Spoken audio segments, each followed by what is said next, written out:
जय गुरु जी।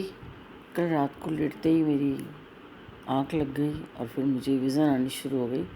पहले तो मैंने गुरु जी को देखा किसी के साथ थे, वो मतलब एक कोई गुरु ही होंगे, लेकिन उनके कर्ली कर्ली से हेयर्स थे पीछे पीछे वाले, बट मुझे मालूम नहीं वो कौन है। एंड उन्होंने वाइट सा चोला पहना हुआ था। गुरु जी भी उनके साथ वाइट चोले में खड़े थे। उन्होंने उनके सर पे हाथ रखा, उनको ब्लेस किया।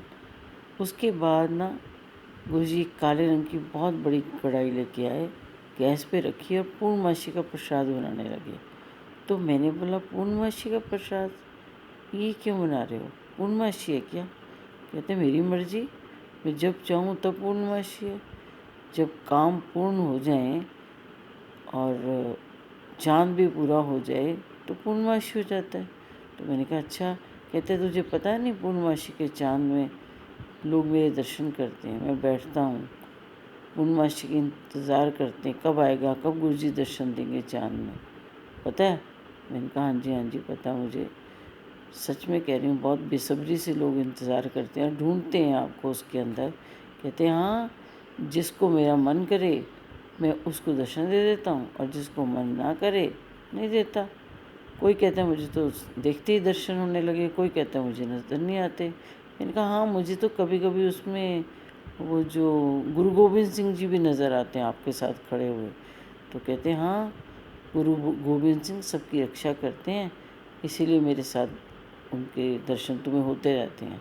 तो मैंने कहा हाँ, पता नहीं आपकी लीला तो आप जाने, हमें क्या मालूम। वही वाली बात है ना, धरती पे रहने वालों को क्या पता जो आकाश से फरिश्ते आ रहे हैं, यानी आपके जैसे भगवान आ रहे हैं इंसानी चोले में, वो क्या क्या खुशियाँ ला रहे हैं, मुझे क्या पता। तो कह रहे हैं और क्या, जाओ ना उनके पीछे तो पता चले, कोई दिशा मिलेगी, कोई इसी रंग में रंगोगे। खाली बैठे हुए टीवी देख लिया, मूवी देख ली, लोगों से गॉसिप कर ली, इसके अलावा और कोई काम भी है? जरा हो जो गुरुओं के पीछे जाके देखो, कितना कुछ मिलेगा। इतनी देर में ना गुरुजी किसी के घर जाके बैठ जाते हैं और वहाँ पर ना वो लाफिंग बुद्धा होता है। लाफिंग बुद्धा के ना पेट पे ऐसे जोर जोर से हाथ मारते हैं। तो कह रहे हैं ये धन देता है, लेकिन धन तो मन देख के ही दिया जाता है ना, ऐसे थोड़ी दिया जाता है। रखते तो सब हैं, पर मैं मन देख लेता हूँ, जिदा मन चंगा उन्हें धन भी चंगा मिलेगा। लेकिन सबसे बड़ा लाफिंग बुद्धा तो मैं हूँ। देख, आजकल इससे भी ज़्यादा फोटोएँ मेरी घर घर टंगी हुई हैं, हर घर में मेरी फ़ोटो है। हूँ ना मैं लाफिंग बुद्धा। बस फ़र्क सिर्फ इतना है कि उनको इसलिए रखा जाता है कि धन की प्राप्ति होती है, धन मिलता है, खुशी मिलती है।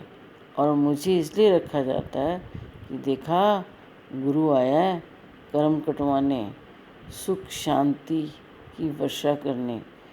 पैसे की वर्षा तो अपने आप हो जाएगी जब जहाँ सुख शांति होगी। बस मैं सुख शांति की वर्षा करने आया हूँ, उसी की कमी है।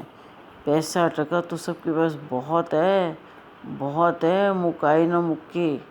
तभी तो इतने सारी सेवा दे रखी है पैसे वालों को। जाओ लंगर कराओ, जाओ सत्संग कराओ, जाओ लोगों की ब्लेसिंग्स लो और बरकत होगी। उस बरकत से लोगों को पता चलेगा गुरु क्या है।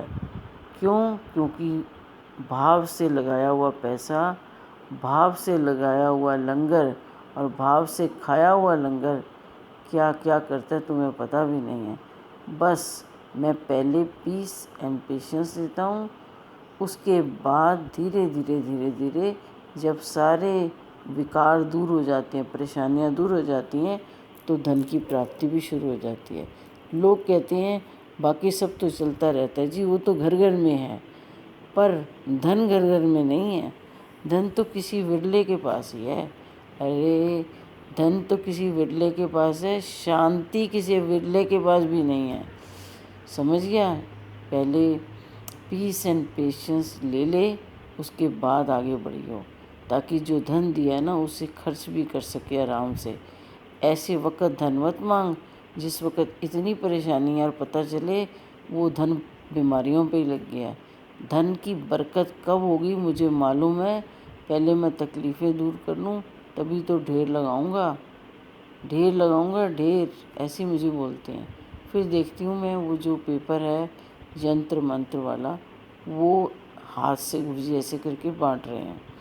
फिर उसके बाद मैंने देखा कि बहुत सारे बर्तन हैं घर के, वो सारे साफ़ कर रहे हैं। गुरुजी खुद संगत के साथ खड़े हैं और साफ़ करते जा रहे हैं और सब कुछ सेट कर रहे हैं। तो मैं कह रही हूँ ये क्या कर रहे हो? कह रहे हैं और की घर के बर्तन साफ़ सुथरे होंगे तभी तो लंगर खाने का मज़ा है। अगर बर्तन ही मैले हैं, गंदे हैं, सब कुछ बेकार है, तो लंगर किस में डालोगे? कैसे खिलाओगे? कैसे दोगे किसी को सुख शांति? पहले घर की सफाई तो कर दूँ। तो जहाँ भी सत्संग होता है, पहले गुरुजी सबसे पहले उस घर की सफाई करते हैं और पूरा घर एक फूंक मारते हैं और साफ़ हो जाता है।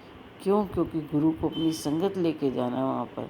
घर गृहस्थी के अंदर बरकत नहीं होगी तो संगत को कहाँ बिठाएंगे? तो मैं कहती हूँ हाँ गुरुजी, ये तो बात बहुत बड़ी आपने कह दी है, बिल्कुल सही बात है। सफाई तो करनी पड़ती है। क्यों? क्योंकि कोई आए तो उसको गंदगी नज़र ना आए।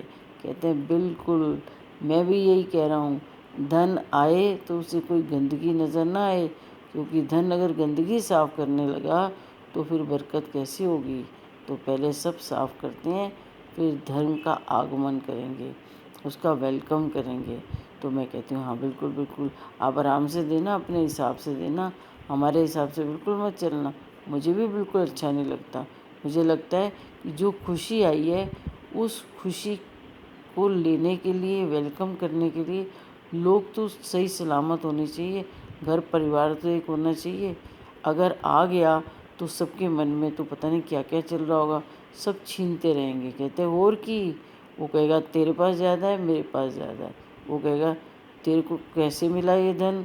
वो सब इन चक्करों में पड़े। पहले अच्छे से अपने मन की सफाई कर लो, अपने घर की सफाई कर लो, फिर देखना धन तो हर कोने कोने से आएगा और वो धन सुख शांति के रूप में आएगा जो तुम्हें बरकत देगा। तो मैं कहती हूँ हाँ जी बिल्कुल सही है। पर ये लाफिंग बुद्धा है क्या? तो कह रहे हैं कुछ नहीं, इसको इतना मोटा है, इतना है, पेट इतना भार है इसका, एक बार कहीं बैठ जाए ना फिर बाहर नहीं जाता, बैठा रहता है। पता है इसका काम ही यही है। ये बहुत कम लोगों के घर जाके बैठता है। इसका मतलब होता है घर में बरकत बनी रहे, इसीलिए इसको भी मैंने ब्लेस किया हुआ है। तो मैं कहती हूँ हाँ ये बात तो सही है, सब कुछ आपके हाथ में तो है गुरुजी। हम तो सिर्फ यूं ही कोशिश कर रहे हैं कुछ जानने की। हमें तो पता है कि आप हो तो सब कुछ है। आप अगर किसी के घर में ही नहीं हो और किसी सत्संग में ही नहीं हो तो फिर क्या फ़ायदा? फिर उसके बाद गुरुजी कहते हैं देखा, जो मुझे नहीं मानता था अब वो मेरे पीछे पीछे घूमता है। जब मैं चोले में था तो लोग मुझे नहीं समझ पाए, जब मैं चोला छोड़ के गया तो लाइनें लग गई, भीड़ हो गई। क्यों? क्योंकि उस समय अगर लाइनें लगती, भीड़ हो जाती तो बहुत दुनिया इकट्ठी होती, इतनी इकट्ठी हो जाती कि संभालनी मुश्किल हो जाती।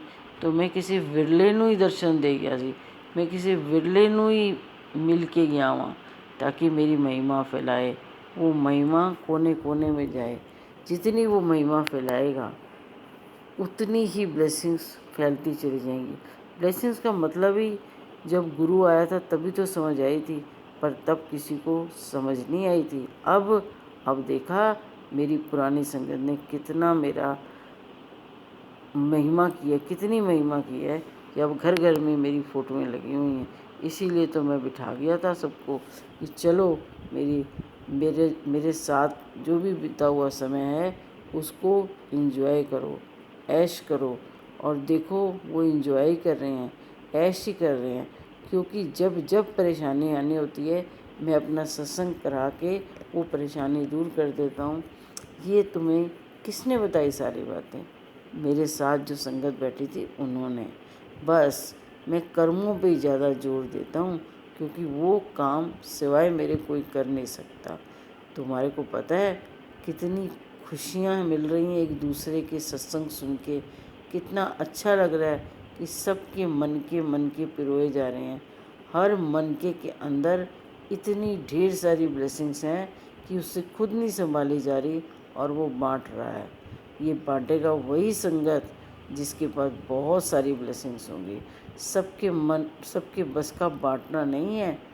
बांटते समय अपना हाथ भी खुला रखो, अपना मन भी और अपने बोल भी। रज के महिमा करो, देखो रज के रब खुश होएगा। और रब सबके घर में है। गुरु सबके घर वास कर रहा है, किसी के घर फोटो के रूप में, किसी के घर में चरणों की फ़ोटो देखो। आए दिन मैं सबको दर्शन देता हूँ। लंगर देखो, कभी ओम, कभी ओमकार, कभी चाँद, कभी खुशबू आती रहती है ना। ये मेरे होने का एहसास है। जिसको ये सब आने लग गया ना, और जिसको खुश रहना, इस सब के साथ खुश रहना आ गया है, अगर मान लो उसे दर्शन नहीं हो रहे हैं तो भी वो बहुत खुश है, तो इसका मतलब गुरु की भरपूर मेहर है उसके ऊपर। उस मेहर के गुण गा रहा है वो। बस गुण गाते चले जाओ और अपने दुखों से बाहर आते चले जाओ। और मेरा साथ और मेरा हाथ हमेशा तुम सब पे है। मैं तो सिर्फ देने ही आया हूँ, मुझे चाहिए कुछ नहीं तुमसे, सिर्फ तुम्हारे दुख चाहिए जिसे मैं भगाने आया हूँ। बस वही मेरे चरणों में डाल दो और दोबारा सोचना मत उन दुखों के बारे में डालने के बाद। क्योंकि मंगी हुई चीज़ अगर मंगोगे तो वापस देनी पड़ेगी, लेकिन चढ़ाई हुई चीज़ कभी वापस नहीं देना। मैं ਜਿਹੜਾ दुख समर्पण कर गया मेरे चरणों ਵਿੱਚ, ਉਹਨੂੰ मैं कभी वापस दुख नहीं देंदा। बस ऐश करते ने, खुश रहते ने। अगर परेशानियां आईयां भी ने तो खुशी खुशी टल जाएंगियां। बस यही आशीर्वाद देना है। फिर उसके बाद मैं देखती हूँ कि मैं लंगर बना रही हूँ और गुरुजी ने उसके अंदर एक हल्दी जो है चम्मच भर के डाल रहे हैं। तो मैंने कहा ये क्या है? कह रहे लंगर है, लंगर में हल्दी पा दिया, दुख दूर होंगे। हल्दी ना बहुत वड्डी दवाई है, बहुत वड्डी मैडिसन है। ਉਹਦੇ ਨਾਲ दुख दूर होंगे ने। और वैसे भी पीला रंग है, खुशियाँ का रंग है। तो मैं कहती हूँ हाँ जी गुरु जी, thank you so much Guru ji.